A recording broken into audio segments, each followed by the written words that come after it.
everyone for coming. I know most of you are students that are in the environmental ethics seminar, but I see we've got some guests. Thank you all for being here. If you're here as a guest, it's awesome. These environmental ethics seminars have been hosted by the Environmental Ethics Certificate Program since 1983, when that program was first founded. So every semester we bring in 3 or 4 incredible speakers to talk about issues related to the environment that have an ethical kind of aspect, and certainly bird populations and bird mortality, as it may unfortunately be in urban areas, is a big issue. And so we're happy to have Adam Betuel here today. Perfect. Adam is the Conservation Director for Birds Georgia, formerly Georgia Audubon. He's got degrees in zoology from Ohio State and his master's degree from Indiana State University, from the Big Ten. And you've been here for almost a decade now. 9 years. 9 years, awesome. As I mentioned, we do have some snacks in the other room, but we can stick around afterwards after the Q&A and kind of finish up with the snacks too. Perfect. Thank you for being here. All right, yeah, thanks for having me. So again, my name is Adam, Director of Conservation Birds Georgia, and today I'm going to talk to you about birds and then a specific threat that a lot of our birds are having to deal with. Now is a perfect time, as you'll learn, to be talking about this topic because it's fall migration. So millions, billions of birds are migrating over the United States this month and next month. And I'm going to go into some of the threats that they face. So if you don't know who we are at Birds Georgia, we have a long history. We're actually already starting to plan our centennial, which is in about a year and a half, which is crazy. We go back to the Atlanta Bird Club in the 1920s. We joined the Audubon Network in the 1970s. We were a volunteer-run chapter for a good 30-some years.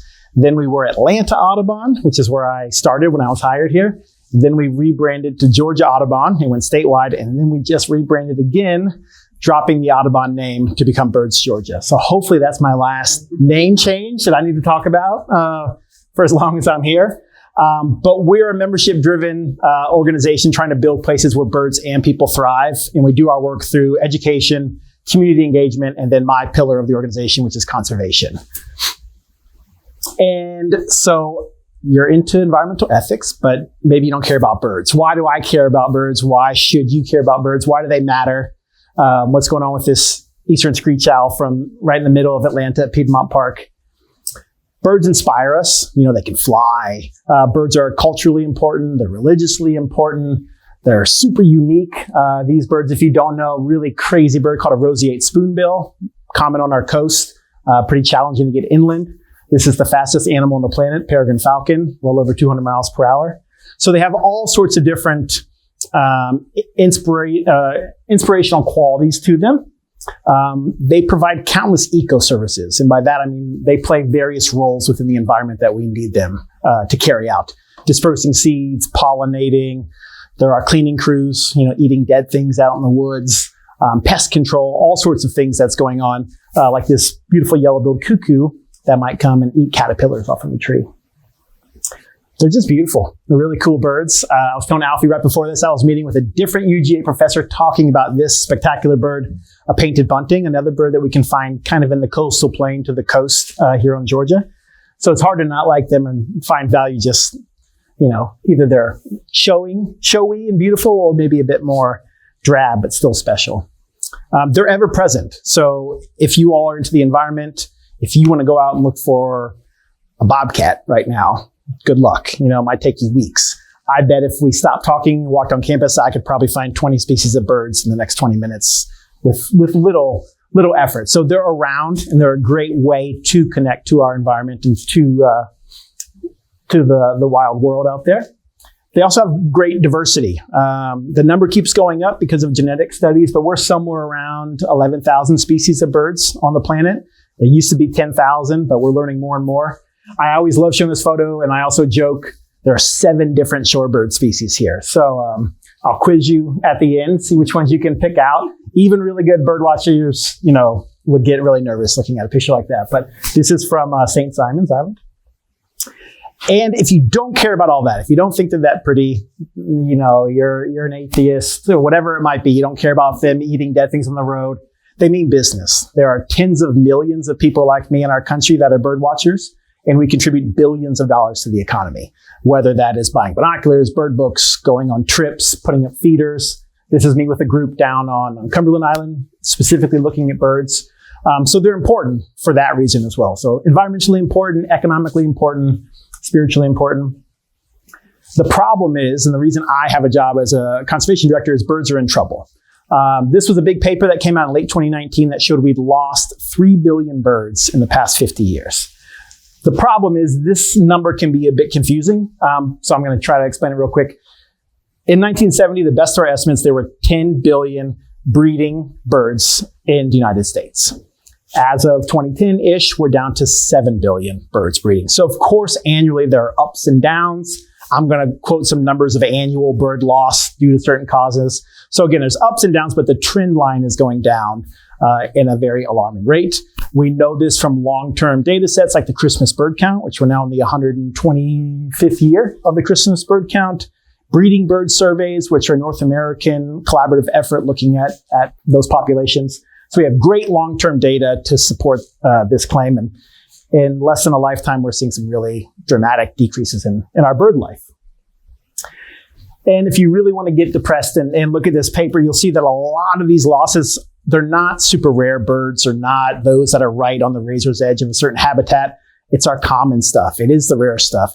Even things like house sparrows. If you don't know what a house sparrow is, it's the bird you'll see if you go to like Home Depot in the garden center. Native to Europe. Don't really care if they're doing that well in our country as they're this problematic species. Even they're declining here. So something's happening across all certain guilds and classifications of birds. It mirrors what we're seeing with insects and amphibians. So it's showing part of the larger issue that's going on. And some of the big findings, eastern forest birds, there's been roughly 170 million birds in that grouping that have disappeared in this 50-year period. The wood thrush is a great symbol of our eastern forest. If you don't know what that is, it has a beautiful song, maybe one of the best songs in our country. And we've lost about 60% of that population in that time. The barn swallow is maybe one of the most, or historically was one of the most common birds on the planet. They're in Africa, Europe, throughout the Americas. If you're from here in Georgia, maybe somewhere a bit more rural, they might have been nesting on your porch or in your barn where the name came from. But they're aerial insectivores, so they eat bugs when they fly. And that whole grouping of birds has declined drastically to the point that even barn swallows are now listed as threatened in Canada. So their populations are shrinking. The only real silver lining from this paper was that raptors and waterfowl have actually increased during this 50-year span. But we know pretty much why. Raptors were hit really hard by DDT. Their eggs were too soft. They went to go, bioaccumulation of this chemical from the pesticide. An osprey would go to lay her eggs. There wouldn't be enough calcium and other things to make the eggs strong. She would incubate them and she would crush them. We ban DDT and raptor numbers go up. The other big thing with waterfowl is wetland preservation, Ducks Unlimited, other things like that. Preserve the habitat and waterfowl are doing well. So the good thing is here, if we put in the time, the money, the investment, hopefully, potentially, I'm optimistic it's not too late to reverse some of these other trends that we're seeing. Now, this paper did not go into exactly why birds are declining. They were just looking at how's the population changed. But they did put out this 7 simple actions to help birds at home for all of you all. And fortunately for us at Birds Georgia, these align really well with our conservation programs. So I'm going to use this as a lens just to get into a few of them. One being plant native plants. So I'm not going to talk about this too much, but native plants provide the food resources that our birds need, specifically insects. It's very tight chemical connection between our insects and our plants. 96% of all of our songbirds eat insects or need insects, specifically small caterpillars during the breeding season to feed their young. So if you know what a chickadee is, 2 little teeny chickadees, which are really common all over, one nest of a chickadee needs roughly 6,000 to 8,000 small caterpillars to get one group of 4 babies out of there. So think about just the enormity of the numbers we need. And as we cut down oak trees for ginkgo trees or other things, we're robbing the host plants. So we're taking away the food that we need for our birds and other wildlife. So we have a program that tries to encourage people to plant more natives, maybe cut down their lawn, use less chemicals, do things that will invite wildlife to your space. Similarly, we've kind of ramp that up to a higher level where we're doing a lot of habitat restoration. So we have 3 full-time conservation staff who are doing fire, invasive removal, all sorts of work to try to, again, get more natives in the ground, remove the Chinese privet, English ivy, the non-native wisteria, things like that that are kind of choking out our habitats to make them more hospitable to wildlife. So this is one of our big conservation programs. Habitat loss is the number one threat to birds, the top reason they are declining. This is something you all can think about if you don't already know about it. Citizen science, community science. Merlin is like taking off, even for non-bird people. If you've never heard of Merlin, check it out. It's really cool. Free to download, walk on campus, you hear a bird, you push a button, and there's about a 97% chance it's going to accurately identify whatever's singing overhead. You can also do it from photos or a little walkthrough of questionnaires to help you identify what you're seeing. Once you get good with that, you can start putting it into eBird, which is this international database of billions of sightings of birds that researchers use and bird watchers can tap into. And then there's all sorts of more targeted community science opportunities looking at how birds are shifting their ranges due to climate change, the Great Backyard Bird Count in February. Lots of ways to get people involved. So protect habitat, cut back on chemicals and other things, get more people caring about birds, even grow and drink the right coffee. This is our fancy new label, the artwork done by a former UGA grad who's now doing her PhD program at Memphis. The idea is coffee is supposed to be a mid-story shade-grown plant, but we've cut a lot of the forest down, grown it as a monoculture, very chemical dependent. The crops die out quicker, stop producing the beans. So if you look for something here in the middle where it's a shade-grown environment, better for the coffee, better for the birds, including our birds, like this Blackburnian warbler that actually spends most of their life down in Colombia and Ecuador, and then are only up here for a few months, then head back down. So something you can think about next time you go to Jittery Joe's or go to Whole Foods. I know Whole Foods has a bird-friendly certified coffee, so something to think about. Again, helping their habitat. But what we're going to talk about today is birds and buildings. So I mentioned habitat loss is the number one threat to our birds. Of course, climate change is still a bit TBD. We know there's some negatives. There'll probably be a few winners from a bird perspective. Outdoor cats, which I'm not touching on today, is the second threat to our birds. Billions of birds each year being killed by cats. Lots of research out of UGA that supports that. But third is buildings. And this might seem silly, or you might not have any idea what's going on, but it's pretty serious. To the tune of 365 million to 1 billion birds per year in just the United States are dying from running into buildings, or glass, more specifically. A few papers came out in the past 6 months that have actually kind of pushed this number up quite a bit. So I might have to change this slide. One study showed that 60% of all the birds that were taken to rehabbers that were found injured eventually did die. And then who knows how many aren't collected and found, scavenged by those outdoor cats or a crow or things like that. So a major, major problem. And things like this ovenbird are never making it from Canada down to Jamaica, where it was going to spend the winter. Just to give you an idea, again, cats, big problem, but buildings just dwarf wind turbines or other things that might be a bit politicized, cell towers, power lines, other forms of collisions with structures. So why is this happening? How can these amazing birds that can fly from, North Georgia mountains to Paraguay and back, how are they running into buildings? Are they that stupid? Bird brain, that's something that is always talked about. First of all, no, but I'm going to explain it more. So right now, as I mentioned, it's fall migration. There are roughly 4 billion birds leaving Canada coming into the United States, and 4.7 that are leaving the States going down to the tropics. So we're talking about a massive number of birds that are moving over our country. And most of these collisions happen during the migratory season. They could happen anytime, but most of them happen April and May and September and October. And the reason is the majority of our birds, you might not know, they fly at night when they're migrating.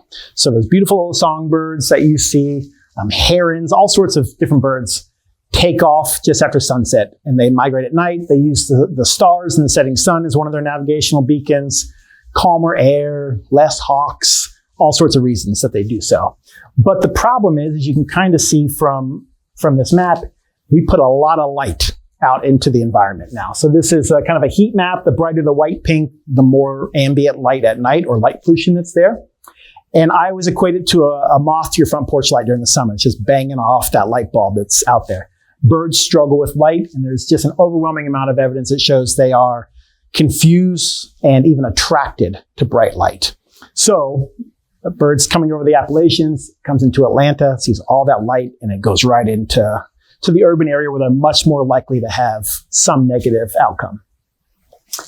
The light, though, is really not that deadly. It more just pulls them into the threat, with the main threat being glass. Birds don't understand reflection, and to them, they can't perceive transparency.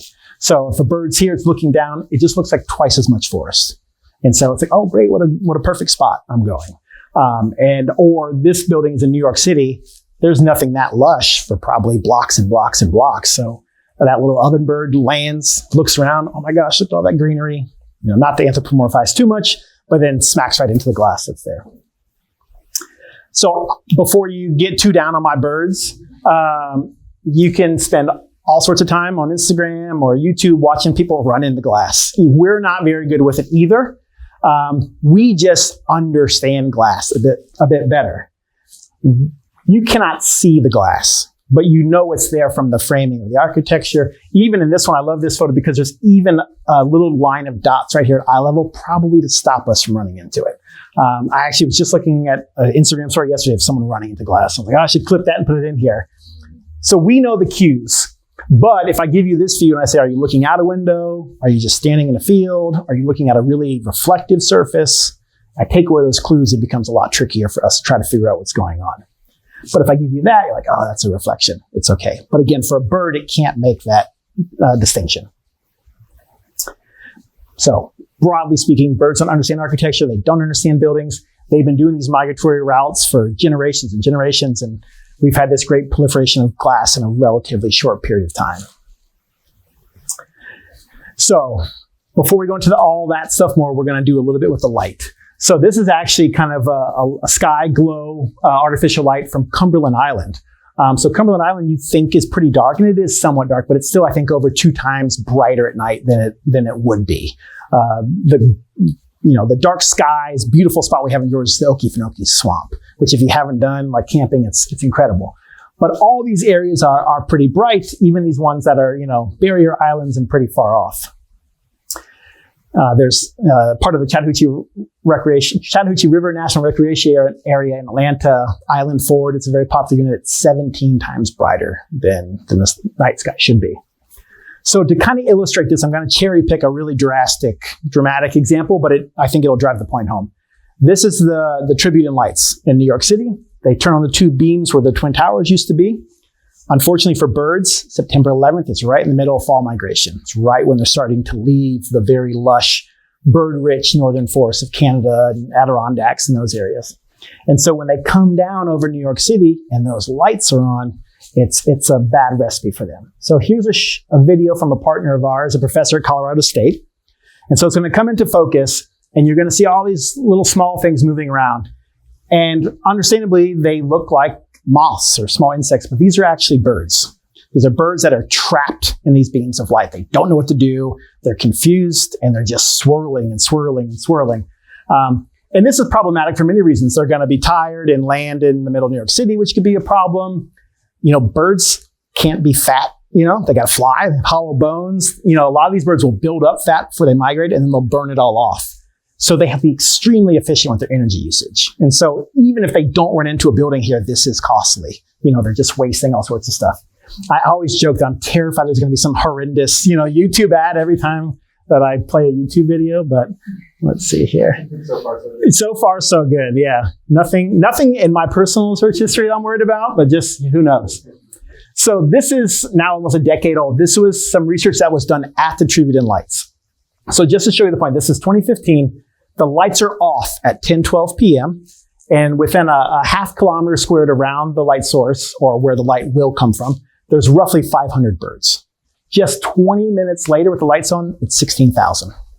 So again, fortunately, we don't have lights like that all over the place, but it shows the power that they do have. Again, extreme case, but birds struggle with lights. And when we think about places like Houston, which is one of the first points of contact a bird's going to make after migrating over the Gulf of Mexico, and the Houston metro area is larger than New Jersey, a lot of birds are going to struggle getting into Houston or Dallas or other parts of the Southeast Atlanta even. So light is an issue for our birds, specifically the migrants. This was a big deal last fall. We're almost, getting close to the anniversary from last year. This is McCormick's Place. It's a big conference center right on Lake Michigan in Chicago. And it's been killing birds for decades. And everyone in the bird world knows it's been bad for birds. But last year, there was just this perfect recipe, great at some locations and tragic here, where 1,000+ birds in one night died from hitting this one building. So this is just most of the carnage. All these beautiful, even if you aren't into birds, all the yellows and oranges and blues and all those things are coming across. And what's happening is these birds are, again, leaving Canada, leaving Wisconsin, the UP, wherever they're coming from. They're flying over Lake Michigan. It's dark, it's calm, and then there's just this glowing building right on the water, and they're hitting it big time. To the point that in Chicago, seagulls and other things will sit at the bottom of glass and just wait for the free meal to fall down to them. So that's part of the problem with the light. Again, it pulls them in. Sometimes it can cause the collisions. The glass is the bigger issue. More glass typically means more collisions on a building. The orientation of the building doesn't matter that much. It's not like the north side of buildings are more dangerous in the fall and the south side in the spring. It has a lot to do with the immediate surroundings, the vegetation, the layout of the city, things like that. And there are various aspects of a building that can be an issue. So like glass corners. So a bird here might think it can just cut right through that space. So if it's super transparent like that, it sees the trees in the background, it might try to go through. Channeling, which could be something small like here. There's actually a pane of glass right there in this walkway. So a bird might naturally kind of follow that corridor and not know it's there. Or even on a larger scale within a city, there might be prevailing winds or other things that kind of lead them out of a park into a facade of a building that might be an issue. Green roofs are great. We should do lots more of them. We just got to think about like adjacent glass up here because this will attract birds. Hopefully, that's part of the goal. We just don't want to pull them in and have them hit that glass. But this might be surprising, and I'll go a little bit more into it, but planted courtyards and atria, in general, the low windows are the problem. Not the 50th floor, but the second floor, because all that vegetation is being reflected. So of course, some birds are going to run right into the top of the big building, but in general, it's where the vegetation is where they're really struggling with the structures in our environment. Pretty much anywhere we're just putting glass out there can be a problem, from sound walls to bus stops, even glass encased hot tubs or whatever it might be. So in the springtime, maybe you've noticed something like this in your car or your house or your dorm, whatever's going on, a bird attacking its own reflection. For the most part, it's just an annoyance, and it'll go away once their testosterone calms down a little bit. But this is like, this summer tanager is ready to go. It came back from Panama to your dorm, and it's like, this is my territory. Stay away from me. But as you can see here, because it sees its own reflection, it sees the movement of the other bird. It sees the aggression. So it's kind of like shadow boxing. Like it sees like it's about to get hit in the face because it's trying to hit the other bird. And so it's a bit calmer and slowed down. And you can even see the feet are up, like it's ready for impact. But if the reflection of a tree looks 30 feet deep in the reflection, you're not seeing that bird. There's hawks around and you're flying full speed head first. These collisions are the real problem, not attacking one's reflection. And I think I cut it here for time. Yeah, there's all sorts of other things. Birds don't pick up contrast quite as well as we do, despite them having great vision. Most birds, their eyes are further back on the side of their head, so they have great peripheral vision, but actually right in front of them, it's not as good as ours. So there's other components on why they might struggle with glass. So what can we do to stop these collisions? So we know this is happening. 1 billion birds every year. Anyone watch Sunday Morning? I know my dad used to make me always watch it. It's if it feels old for me, I'm sure it feels very old for you all. But this past weekend, they actually did a piece on collisions, which is really cool. And the Cornell ornithologist on there was saying that, using probably the upper estimates we have on collisions, it's like a bird or 30 birds every second or something outrageous like that. So we know it's happening. It's a huge problem. Birds are important. What can we do about it? The first thing is to think that most of these migrants are small. They're very good at knowing their shape, their size. They weave through little dense bushes or they go up through trees. So they're very knowledgeable on how to move their body through the space. And so that's good and bad for us because we know from some testing, which I'll show you how, that we have to give them a visual cue. So we're talking about the glass here. We have a super reflective surface. They need a visual cue every couple inches because if it's too spaced apart, they think they can just squeeze right through it. We used to call this the 2x4 rule. The new recommendations we're using now is 2x2. And this is mainly for hummingbirds or some other small birds. Ideally, you want a visual cue every 2 inches to try to make that as safe as possible. So I know part of this course is, I think, thinking about multiple stakeholders or maybe some conflicts here.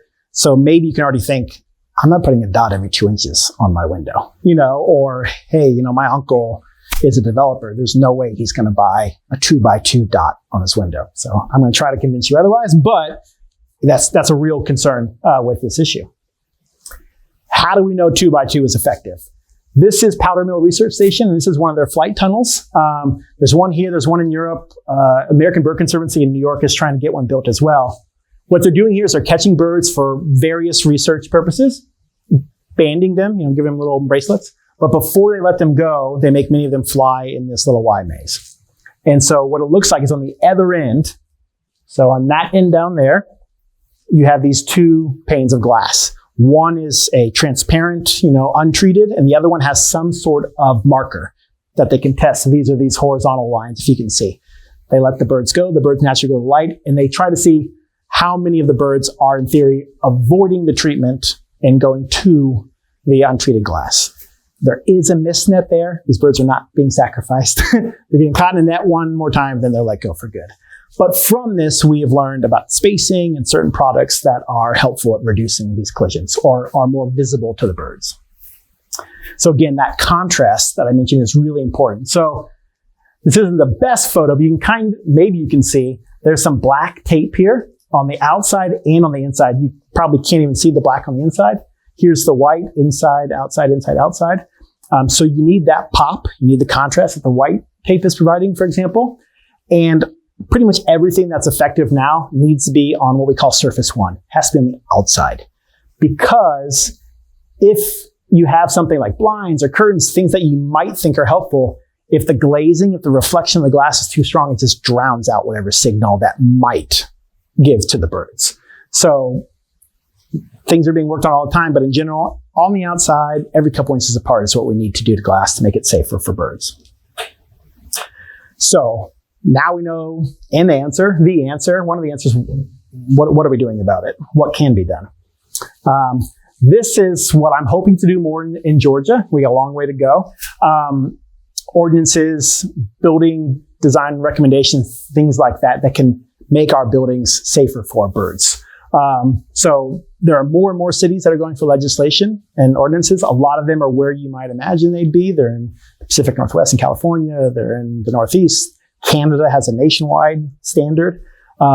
New York passed right before COVID the most aggressive new glass ordinance or legislation for birds, saying that 90% of the bottom 75 feet have to be quote unquote bird friendly for any new construction or major renovation. So of course there's already thousands of buildings, but at least we're stopping some of the bleeding now by making sure that new buildings that are going to be up for hundreds of years aren't continuing the problem. So more and more cities are now kind of piggybacking on this legislation to try to get things passed. And that's something that we're working on at Birds Georgia for here. I was talking with Alfie earlier. There's also a LEED credit. So I assume many of you are familiar with, LEED Platinum, LEED certified. There is now an innovative credit. It used to be a pilot credit. It's only 1 point, unfortunately, but it kind of says these are the things you can do to make your building better for birds and earn that credit to try to work towards your LEED certification. And it's very similar to New York. It's, again, talking about a certain percentage of the outside glass needs to be treated. The bottom floors being most important, anything adjacent to a green roof, and then it lessens the percentage as you go higher. There's also some suggestions about lighting and things like that. So what does this look like? Because again, you have your uncle who's a developer and he's very concerned about this. Do we need to build concrete blocks with no windows? Of course, the answer is no, but we need something a little bit better than that building on the left. So for example, this is the Anchorage Museum, extremely glass heavy. From a distance, you can still see those reflections, but they have these thin vertical lines that meet the spacing. And so even though this won't be 100% collision free, because a bird could still collide with a wall of concrete if it's been chased by a falcon or something, this is going to be highly, highly effective and drastically reduce the number of birds that might have hit it during migration. What's really important, and the reason why more and more people like me are going for ordinances, is you have to get in with these buildings when they're planning. Because, I get sent pretty frequently, look at this mock-up for this new building in Atlanta, look at this, and by that point, it's too late. They've already budgeted things and talked to their providers. So you got to get in early and then try to pitch the strategies of either less glass, which isn't that popular right now, reduce the exposure of the glass, or put in some of those signals that we're talking about. They're going to alert birds that it's not a clear flyway. Luckily, many of these things can overlap with solar shading or glare reduction or security. They can be very cool aesthetically. If you can get someone to think outside of the box of a square block building. They don't have to be ugly. These are a few examples of buildings that have the LEED credit. Some that are a bit more obvious and maybe extreme, like the Tracy Aviary in Salt Lake City. But I always point these out because they're like the most generic looking buildings ever. These could be all over UGA's campus. You would never think anything about birds in these buildings, but they went about it to do it. So I think it'd be cool if we had more buildings like this, but I'm okay with these things as long as they're not as harmful for birds. These are some examples, a lot of which are European, I believe, of buildings that have glass, but they can reduce the exposure of it, at least at times. So exterior shutters or other fun things. The New York Times building, they didn't put up that metal screening for birds, but hey, it works. It's blocking the glass. They can still get the light. They can still see out somewhat, but it's not a problem for birds. And then this is kind of the thing we're really pushing, is that bird-friendly glass. And these are either going to have some sort of ceramic frit, like a pattern on the inside. They can be more opaque. They can be kind of frosted. There's a whole bunch of different things you can do with the glass. This is a great example of the Javits Center in New York City, a large conference building. Our friends at, it's not New York City Audubon anymore, the New York City Bird Alliance, they have a similar program that we have in Atlanta. They've been monitoring in New York for years. That was the most deadly building that they would check out. Lots of birds were hitting it. They did a massive renovation, not just for the birds, but I think that was part of the drivers. They swapped out all the glass. They also put in a huge green roof that has nesting birds and pollinators.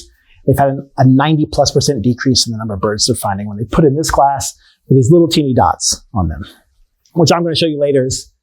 It's barely noticeable. And these are some buildings that probably aren't too popular right now with our aesthetic preferences in the US, just buildings with not much glass. But they do have their places depending on the needs you have for your building.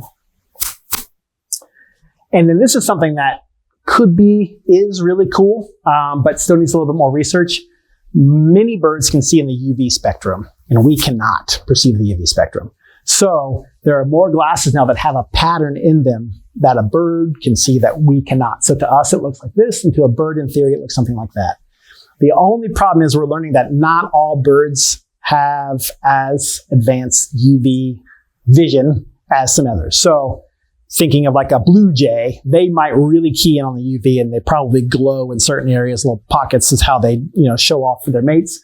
Where a little teeny house wren that's brown and stays in the shadows and relies more on their vocal ability, maybe is not as adept at seeing UV, so it might be less effective. So it's a mixed bag, and right now this is still pretty expensive compared to the other options, but hopefully there's something here that can continue to be developed. So I hinted at this earlier. The collisions are happening down low. If you think of Georgia, there aren't many high-rise buildings. There's, a couple dozen in Atlanta, maybe one or two more. That's about it. So even though high-rise buildings kill a lot on average per building, they only account for 1% to 2% of the total mortality of birds running into the buildings. There just aren't that many. But our homes, when there are tens of millions of them, they each kill a couple birds a year. That becomes a big number very quickly. So homes are estimated to be about 40% of the collisions, and then these low-rise, office park type buildings that are just mirrored. They're out in the burbs a little bit. You still got trees around. Those can be really problematic. So they are thought to make up more than half of all the collisions that are occurring. So I don't know where I made up this story here, but your uncle, who's the developer, I've never used it before. It just came out. He's like, all right, you convinced me these birds are important, but I'm retiring and I have all these buildings up. What am I going to do about it? You can retrofit them. You can do something to the glass after the fact. The problem is these tend to be not as sleek aesthetically. They're mainly stickers or things you put on the exterior. They work really well, but at some point, 10, 20, 30, 40 years from now, you're going to have to replace them. It's just not that great, but it does work for a building that's up currently. So again, as long as you meet the spacing, there's that 2x2. These are 2-inch vertical lines. This is extreme, but will work great. It's just all that white. It's complete vinyl film putting on the glass. They did it not because of the birds, but they planned the building poorly, and the glare in the sun was just too much. So that works well because you can still see out of it. It's a perforated vinyl. I always equate it to like maybe on your campus buses, they might have something in the windows, Go Dogs or something like that, but you can still see out the window. It's a very similar type of product. This is really creative. This is from Swarthmore. Their music department had a collision issue. So they designed music notes with birds on it, met the spacing requirements, and it's super cool. So I would love more fun things like that, but most of what we're doing are dots because people like the dots. They're minimalistic. For your home, or if like this building happened to have collision issues, there's also a Copian bird savers. It's just a paracord. It's like a thin type of cable that you can drop down. Again, as long as you space it appropriately, it's really effective. Great for houses. I think more buildings could use it because you could put it on like a roller and move it out of the way, or you could tie it at the bottom, but it is, cables dangling outside your window. That being said, when I've seen them in person, you do not notice them. Like they just completely disappear when you look out the window. So that's a lot of background info, and I'm probably going way long on time, but I'll try to speed it up. What are we doing about this? What's happening in Georgia? What is my organization specifically trying to do? So shortly after I started, we developed Project Safe Flight Georgia. I was tasked with figuring out how many birds are dying in Atlanta. Where are they colliding? What can we do about it? How can we educate people about it? Then start to do things. So we created a Lights Out program, which I'll talk about, and we're meeting more with architects. And as I mentioned, we're just now starting to dip our toe into legislation or ordinances or things like that where we can get to buildings when they're in the planning stage. So what the monitoring looks like is, it used to be me a lot. Now it's mainly volunteers. We go out and we walk certain parts of Metro Atlanta, as well as Savannah and Brunswick and anywhere, if anyone's interested after this, to look for these birds that are dead or injured. And we have different data collection platforms. This is a ArcGIS little app where you can actually drop a pin whenever you find a bird, take some photos. This is something called D-Bird. It was developed by the New York City Bird Alliance and Birds Connect Seattle. It's more for incidental reports. So this, you need an app. You have to have a login, all that stuff. This could be, again, tomorrow, you walk around campus, you see a bird. Oh yeah, that bird guy was talking about it all, D-Bird, and you take a picture and you never have to worry about it again, but the data comes back to us. So since I've been here, we've found over 4,500 individual birds of 136 different species. Almost all these are in Atlanta. We just started our coastal efforts. So 4,500 could be like, wow, that's so tragic. That's so many birds. Or you could say, Adam, you said 1 billion birds are dying a year, and you've only found 4,000 in 9 years in Atlanta. That doesn't sound like a big problem. The reality is I'm relying on volunteers. I'm looking at an incredibly small footprint of Atlanta. And the biggest issue is we're fighting cleaning crews. Your uncle, the developer, does not want dead birds piling up outside of his building. They get out there early to pick them up. So we're out there pre-dawn looking for these birds. So if nothing else, I think it is a big number, knowing the effort that goes into it and the diversity. If nothing else, that's, more than a third of all the species that can be found in our state in a given year. And that's, there are coastal birds and things that aren't going to come to Atlanta. So it is a problem. And we mainly did this to just kind of prove the concept. I should have done a better job of this. This is just kind of showing the most common birds that we find. The number one bird that we find in Atlanta are hummingbirds. Ruby-throated hummingbird is our most frequent collision victim. which they're very odd because I told you earlier all these birds are migrating at night, and they're actually diurnal daytime migrants. So they kind of buck the trend there. But pretty much everything else are neotropic migrants, birds that are going from the US or Canada down to Central and South America, doing these long migratory journeys like we talked about, Tennessee warbler and Swainson's thrush, and these things that might not mean anything to you, ovenbird, common yellowthroat, really beautiful birds that we're finding. What are we doing with these birds? I salvage them, I catalog them, and then I donate them, primarily universities. I've given some to UGA, but in recent years, University of North Georgia has taken most of our birds. But if you're curious, we're also sending tail feathers to the Genoscape project at Colorado State, where they're looking at distinct genetic populations to see if some are more imperiled than others. And I'm actually giving probably this very same talk, or very similar, next week at University of Tennessee. They are taking the stomachs of our thrushes. I know it sounds crazy, but what they're looking at is long distance seed dispersal. So what they were doing or trying to do is catching birds when they're banding them. Like they catch them in a net and then they will take their poop, or if the bird spits something up. The problem is the bird probably just ate right around there. So you're going to get the local seeds. But these thrushes, again, they migrate at night. And if we find them dead in Atlanta, they came from somewhere else. Could have been 10 miles, could have been 400 miles. So they're curious on what seeds they're dispersing over these migratory journeys. So we're trying to make as much value as we can from the birds that we're collecting. It's not all doom and gloom. We do find plenty of alive birds. We take to rehabbers. That bird on the left is one of my favorites. We found it's a grasshopper sparrow. It's like a prairie dependent. They will do okay in some agricultural lands. It's the only one we've ever found, and it was in a revolving door downtown. It was so funny. I'd never looked at revolving doors, and I had a person from Pittsburgh came down and said, "Oh, can I join you on these routes? We do monitoring up in Pittsburgh." I said, "Yeah, sure." So we're walking. She said, "Do you ever check revolving doors? We have found birds in there, and you want to get them before the first person comes." I was like, "No, I never thought about it." And that weekend, I walked and I found that bird in a revolving door at 6 in the morning or something, and was able to release it. So we do find some live birds. So again, it's not all sad. So again, we're out, we're monitoring, we're detecting the problem. What are we going to do about it? The first one is Lights Out Georgia. We're not the first group to come up with a Lights Out program. We're not advocating for a pitch black Atlanta or a pitch black Athens. Just smarter use of light, less light. And then there are a few guidelines for light that we want you to think about. This is again during migration. Lessening light throughout the year is good for birds. It's good for our health. It's good for insects. It's good for your energy bill, but especially during migration. This is Chicago, and I should actually probably update this because Texas has had some big advancements lately. They've got at least the big buildings in Chicago to turn off their decorative upper lights. So again, there's still a lot of glow here, but it's not quite the same for those birds that are coming across Lake Michigan. This is from the Dark Skies organization, which they meld well with what we're trying to talk about here. And it's just the different types of lighting. You want it to be useful and targeted, low level, controlled, and preferably warm colored. And so you can kind of visualize that like this. We want, if nothing else, we want shielded light. You don't want all this light going up. You're wasting energy. You're making everything brighter. Your neighbors are upset. Something shielded, targeted down is ideal. But, there are some compromises in between those.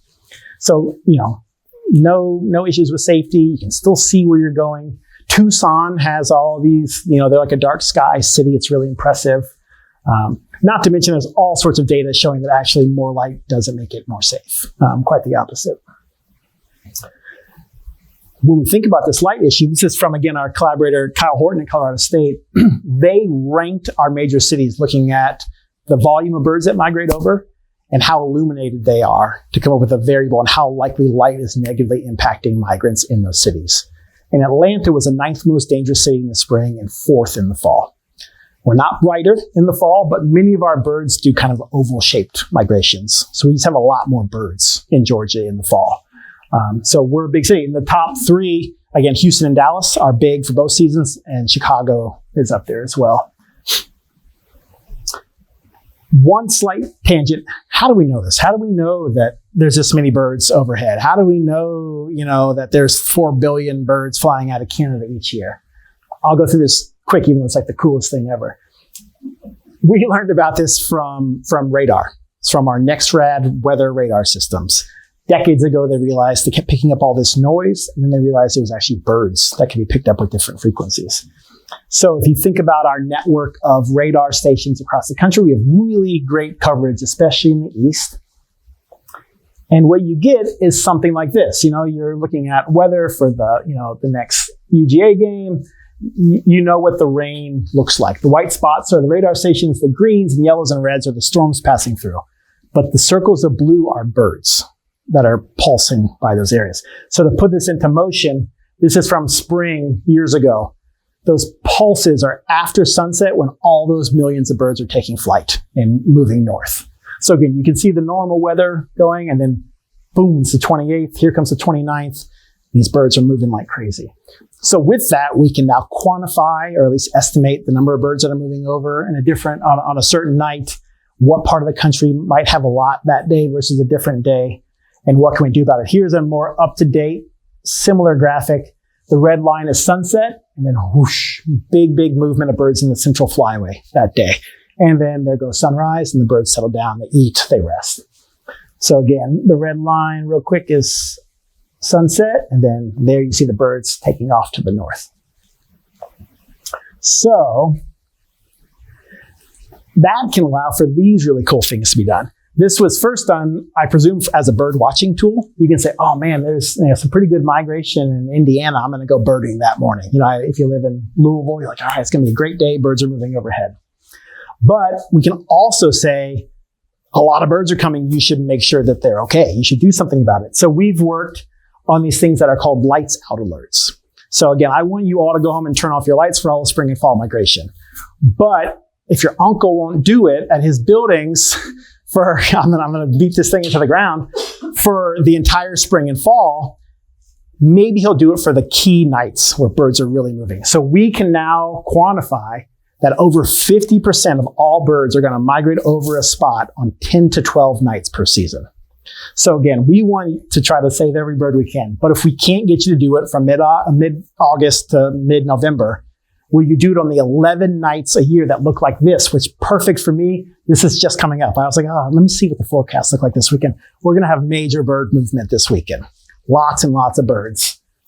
Over 20 million birds are thought to be moving over Georgia on one night this weekend, or whatever the 19th is, Thursday. I don't know. I need to go birding Friday morning is what this is telling me. I need to get out and look for cool birds.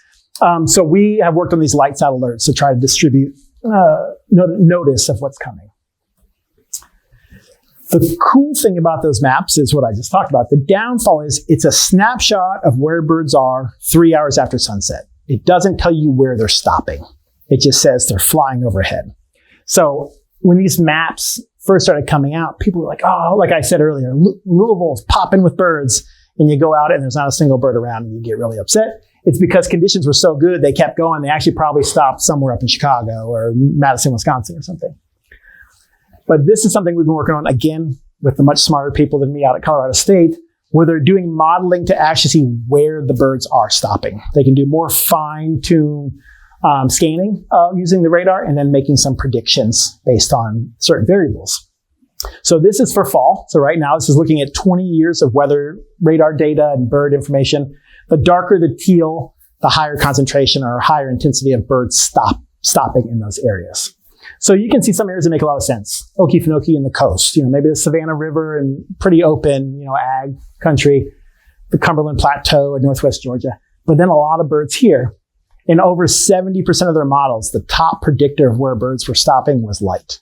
There wasn't intact habitat. It wasn't greenery or elevation or rivers. It was the light pollution. So that is impacting, and it might be part of the reason why we're seeing a lot around Atlanta and Macon. These are a few examples of retrofits that we've done.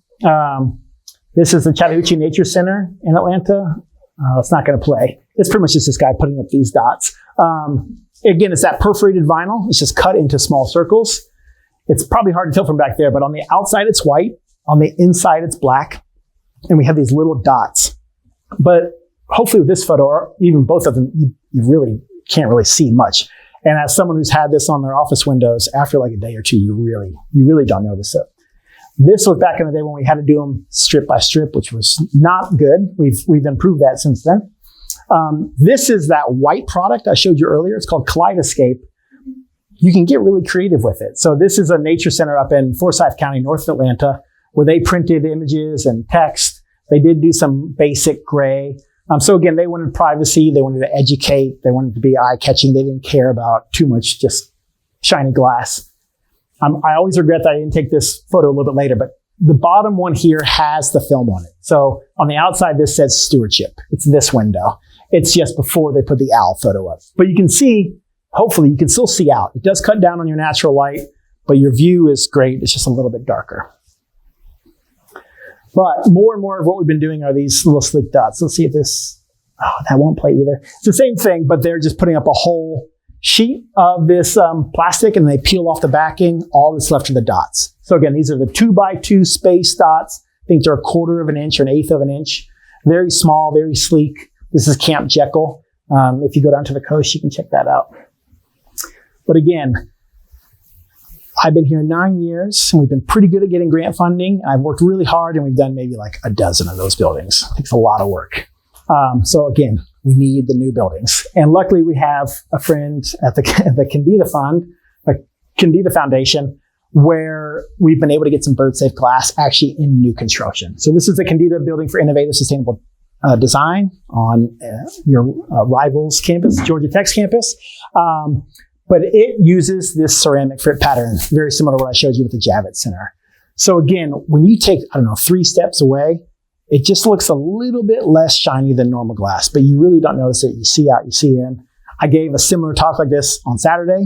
We touched on it. And every time I say, oh yeah, and the glass has it, people look around because they don't even notice. So this is a really great selling point to take back to your uncle when you talk to him next time. And again, before you leave, going home, going to visit parents, there's all sorts of things you can do at home for dirt cheap. You can buy these films. These are the hanging Acopian bird savers, exterior shutters, old school insect screens, super bird friendly. If you have kids, little siblings, nieces, nephews, and your parents have like one bay window that's really bad during spring, just let them dirty it up. Let them color on it and wipe it off, April 15th, they can do a fun design, and May 15th, you can wipe it off, and you probably saved, a couple birds. So, to get us out of here, or at least to get to the Q&A, birds are really cool. Birds are important for so many reasons. Hopefully, I sold you on that. They are in our cities. I think I cut a couple slides right before y'all came in because I knew I'd probably talk too much. But birds are in urban areas. They're not only out at Whitehall Forest. They're not only out on Jekyll Island. They're all around us, and we need to think about coexisting with them. And as you all are thinking about the different stakeholders who are making these decisions, collisions are really complicated, but we do know a lot of things that can drastically reduce the tens and hundreds of millions of birds that are dying. And I'm optimistic that if we put in these efforts, we'll see hopefully some positive rebounding like we saw with the raptors and waterfowl. So with that, I thank you. My email's down if you can read it. I'm happy to take questions or anything like that. But yeah, thank you again so much for your attention.